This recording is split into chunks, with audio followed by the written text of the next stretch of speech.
একঘেয়েমি যদি মাছের রেসিপি খেয়ে বোর হয়ে থাকো তাহলে আজকের এই রেসিপিটা কিন্তু একদমই তোমাদের জন্য। বং কিচেনে তোমাদের সকলকে জানাই স্বাগত। আশা করি তোমরা সবাই খুবই ভালো আছো। আজকে তোমাদের জন্য আমরা নিয়ে চলে এসেছি কাতলা মাছের একটা কারির রেসিপি, যেটা কিন্তু বানিয়ে নেওয়া যায় খুবই ইজি এবং খুবই চটজলদি। তাহলে চলো দেখে নেওয়া যাক কীভাবে বানিয়ে নেওয়া হচ্ছে এই রেসিপি।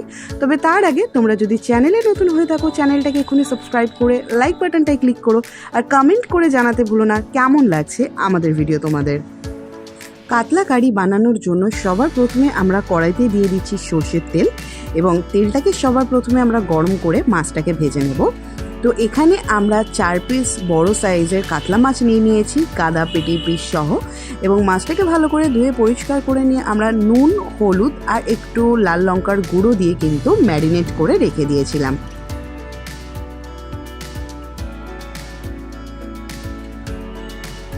এখানে কিন্তু আমাদের তেল ভালোভাবে গরম হয়ে গেছে।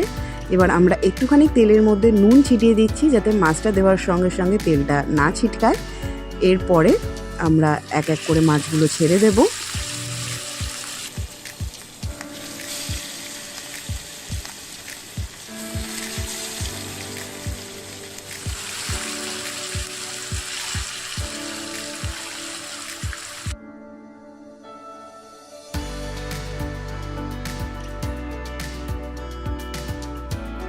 মাছগুলোকে মোটামুটি হালকা সোনালি করে কিন্তু আমাদেরকে ভেজে নিতে হবে। এবার আমরা একটা পিঠ একটু উল্টিয়ে দেখে নেব।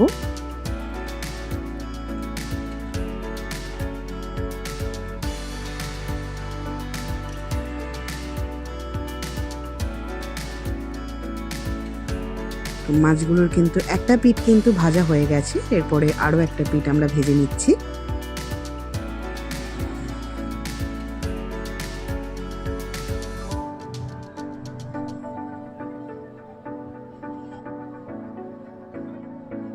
তো আমাদের কিন্তু এখানে মাছের দুটো পিঠই ভালোভাবে ভাজা হয়ে গেছে।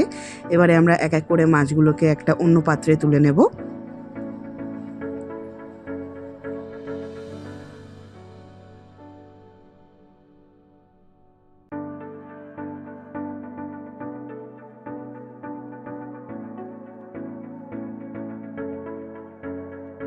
এরপরে ওই মাছ ভাজার তেলের মধ্যে আমরা দিয়ে দেব দুটো শুকনো লঙ্কা ফোড়ন, আর দিয়ে দেব বেশ অনেকটা পরিমাণে কারি পাতা।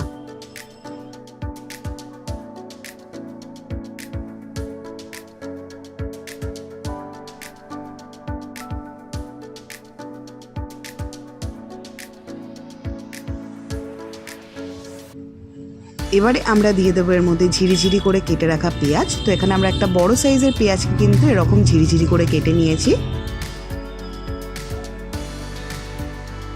পেঁয়াজটাকে আমাদেরকে বেশ বাদামি করে ভেজে নিতে হবে।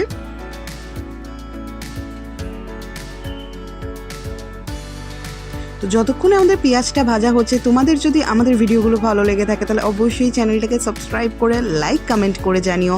আর ফেসবুকেও কিন্তু আমাদের বং কিচেনের একটা পেজ রয়েছে, তোমরা চাইলে সেখানেও আমাদের ফলো করে নিতে পারো, লিঙ্ক দেওয়া থাকলো ডেসক্রিপশন বক্সে। তো এখানে পেঁয়াজটা কিন্তু ভাজা হয়ে এসেছে। এবার আমরা দিয়ে দিচ্ছি এর মধ্যে রসুন বাটা।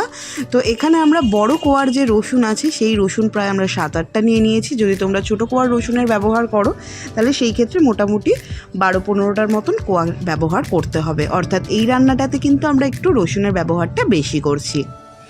এবারে ভালোভাবে রসুনটাকেও কিন্তু রসুন বাটাটাকে পেঁয়াজের সঙ্গে বাকি যে মশলাগুলো আছে, শুকনো লঙ্কা, কারি পাতা সব কিছুর সঙ্গে মিশিয়ে নিতে হবে।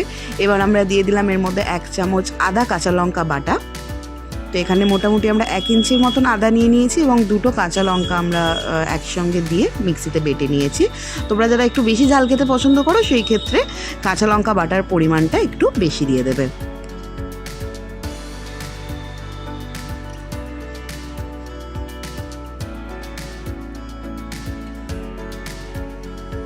মোটামুটি এখানে মশলাগুলো মজে এসেছে। এবার আমরা দিয়ে দিচ্ছি এর মধ্যে টমেটো কুচি। টমেটোটাকেও আমরা এরকম পাতলা পাতলা করে কেটে নিয়েছি।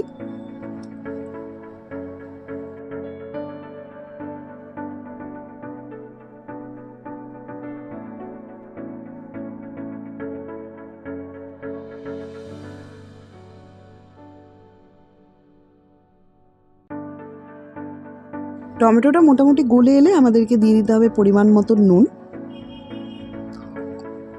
আর দিয়ে দিতে হবে সামান্য পরিমাণে চিনি। দিয়ে আবারও ভালো করে এটাকে মিশিয়ে নিতে হবে এবং ততক্ষণ অবধি মেশাতে হবে যতক্ষণ অবধি টমেটোটা ভালোভাবে গলে গিয়ে মিশে না যাচ্ছে।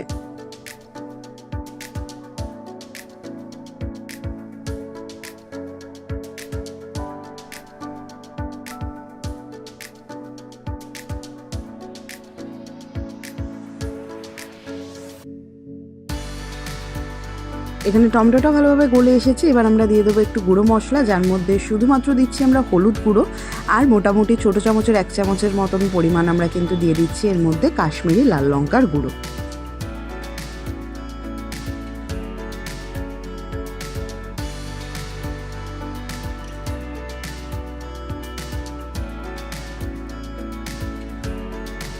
এবং আমরা দিয়ে দিচ্ছি সামান্য পরিমাণে একটু জল, কারণ মশলাটা শুকিয়ে এসেছে।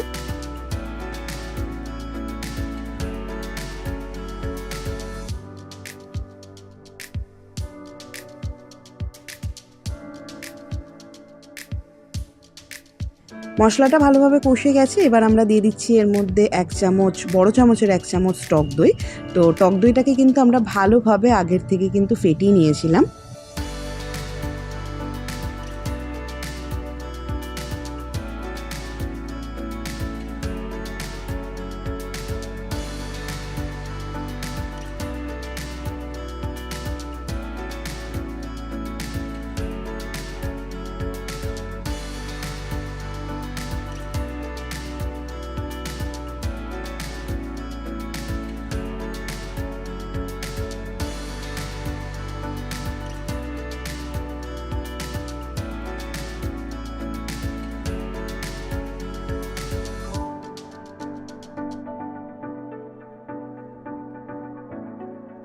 এখানে মশলাটা ভালোভাবে কষে গেছে এবং তেল ছেড়ে বেরিয়ে এসেছে।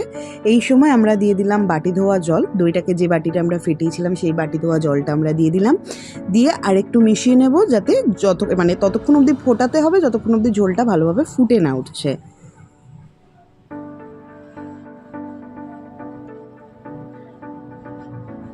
এখানে কিন্তু দেখতেই পাচ্ছ ঝোলটা কিন্তু ভালোভাবে ফুটে উঠেছে। এই সময় আমরা এবার এর মধ্যে যে ভেজে রাখা মাছগুলো ছিল সেটাকে আমরা দিয়ে দিচ্ছি। আরও একবার বলে রাখি, কাতলা মাছটাকে আমরা কিন্তু এখানে নুন, হলুদ আর লঙ্কার গুঁড়ো দিয়ে মাখিয়ে রেখে সেটাকে ভেজে নিয়েছিলাম, সেটাই আমরা দিয়ে দিলাম। তবে আমরা এটা কাতলা মাছ দিয়ে করছি, তোমরা চাইলে কিন্তু একইভাবে এটা চিংড়ি মাছ বা ভেটকি মাছ দিয়েও কিন্তু করতে পারো, খেতে কিন্তু খুবই সুন্দর লাগে। কারি পাতার শুকনো লঙ্কার যে একটা সুন্দর ফ্লেভার, সেটা কিন্তু এই পেঁয়াজ, রসুন সব কিছুর সঙ্গে মিশে কিন্তু খুবই সুন্দর লাগে। এবং লাস্টে আমরা যে জিনিসটা দিচ্ছি সেটার জন্য কিন্তু এটার টেস্ট আরও দ্বিগুণ হয়ে যায়। আর সেটা কি জানার জন্য কিন্তু ভিডিওটা তোমাদেরকে দেখতে হবে স্কিপ না করে।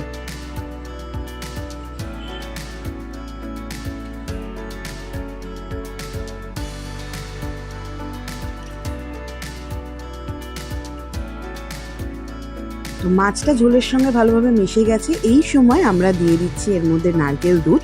তো এখানে আমরা মার্কেটে যে নারকেলের গুঁড়োর যে প্যাকেটগুলো কিনতে পাওয়া যায়, সেখান থেকেই কিন্তু আমরা নারকেল দুধটাকে বানিয়ে নিয়েছি। তোমরা কেউ চাইলে তোমরা নারকেল থেকে নারকেল দুধ বানিয়ে নিয়েও দিতে পারো, একই ব্যাপার। তো আর দিয়ে দিচ্ছি এর মধ্যে ছোটো চামচের 1 চামচ গরম মশলার গুঁড়ো দিয়ে, আর বেশিক্ষণ কিন্তু আমরা এটাকে নাড়াবো না, কারণ তাহলে কিন্তু মাছটা ভেঙে যেতে পারে। তো একটু হালকা হাতে জাস্ট একটু মিশিয়ে নেব, আর একটুখানি জাস্ট আমরা একটু ফুটিয়ে নেব। নারকেল দুধটা দেওয়ার পর খুব বেশিক্ষণ ফোটানোর কিন্তু কোনো প্রয়োজন নেই। গরম গরম ভাতের সাথে, ফ্রাইড রাইসের সাথে, পোলাওয়ের সাথে খেতে কিন্তু দারুণ লাগে এই রেসিপিটা। অবশ্যই তোমরা একবার বাড়িতে বানাও, আশা করি তোমাদেরও খুবই ভালো লাগবে।